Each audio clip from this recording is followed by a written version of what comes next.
Hi, my name is Eli and this is Tech Talk. Today I'm going to show you how to install the Boomerang for Gmail extension on Google Chrome. Now what I need you to do is come down here to the bottom left hand corner and search up Google Chrome. And then from there what I want you to do is grab the URL I have in the description and paste it into the search bar. Then click enter. And then from there what I want you to do is go up to the search bar, search up Boomerang for Gmail, and click enter.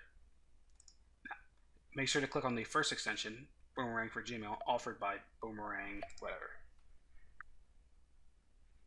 Now, what I want you to do is click add to Chrome. A box will pop up asking you if you want to add the extension onto your Google Chrome.